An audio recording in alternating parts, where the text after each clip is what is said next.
Hey folks, it's Patriot Nurse, and in today's segment, what I want to discuss with you from my car, I'm actually out doing some continuing education myself today, but I wanted to put a video out there for you guys. What I want to talk about with you is this little piece of paper right here that could end up saving a life, and we're going to go over it, what that is. If you have a family member, then you probably need one of these, whether it's you or yourself. And what I'm talking about here, this is just a quick little list of your relevant medical history, meds and stuff that you're on. Why do you need this in a paper format? What I recommend actually is that every person in your family has their own little vital information sheet, so that if you have to call emergency services, whatever the case may be, that you have this piece of paper already printed up and in a place that everybody knows to hand to emergency personnel when they arrive on scene. And there's a reason for this. When you have this ready ahead of time, emergency services are going to love you because this is going to have a lot of the stuff that they're supposed to get, but a lot of times, it's just a lot more difficult, especially if you have a patient that's not responsive.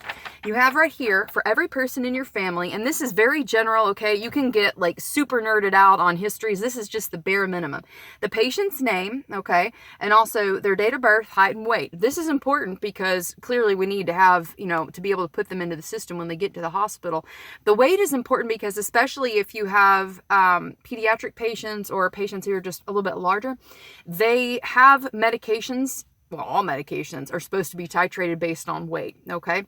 And so if I have a kid, if I have an older person or a bigger person, my meds are going to need to be adjusted based on weight. So I need to know approximately how much they weigh.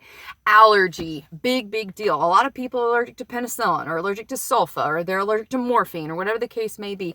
If you have a medication, a drug allergy, something like that, or also if you're allergic to shellfish, because a lot of dyes that are used in diagnostics in the hospitals have that as part of it, make sure that you note that on there. Also their meds, okay, medications.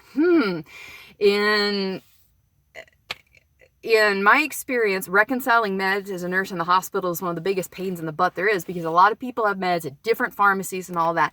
If you are on medication, you need to have a list not only of what the drug is, but your milligram dosage and how often you take it. Whatever it says on the little bottle that gives you the directions, that's what needs to be listed here. And if you have a whole bunch of meds, make sure you list it, but also make sure that you list the pharmacy that you get it filled at. If you get it filled at more than one pharmacy, list those, because the nurse or whoever is going to be in intake has got to reconcile those meds. Also, the blood type, that's very helpful, right? For especially people who end up having to get transfusions and things like that. It's nice to know the blood type ahead of time if you know it. If you don't know it, then just forget that part. Surgical and medical history here. I need to know as a healthcare provider what are these scars that I'm seeing on a person. If I'm seeing a scar, like, do they have a history of a knee replacement? Do they have a history of a hip replacement?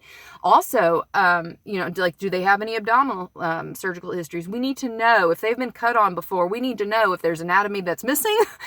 We need to know what's been happening to that patient.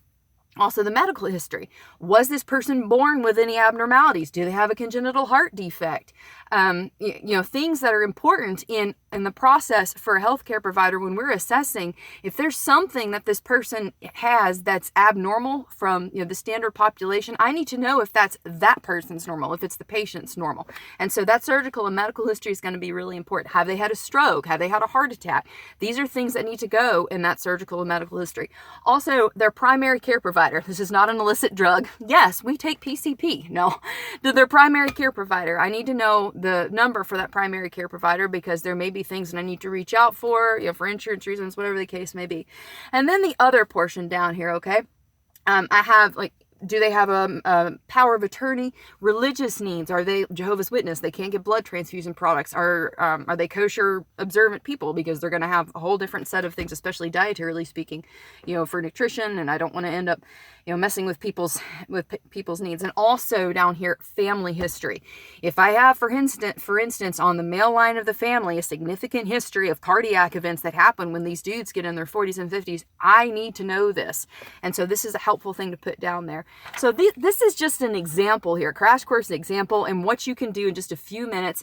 What I recommend is get a page protector, like those little plastic things. Get a page protector, and wherever it is that is closely accessible, in your house, whether it's a medicine cabinet, a kitchen cabinet, open up that cabinet, tape the page protector to the cabinet, and have a print off for every person in your house that has this stuff. That way, if you need to take someone to the hospital, you grab this and go, or you have to call 911 and emergency services show up there.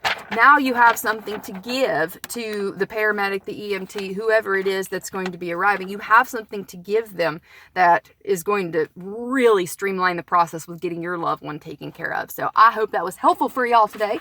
If you did enjoy the video, I hope you'll subscribe to me. You can also support me on Patreon, and I do training as well. So you can check that out at the website, thepatriotnurse.com. I hope it was helpful for y'all. Have a great weekend. For now, it's Patriot Nurse signing off. I'll see y'all later. Bye.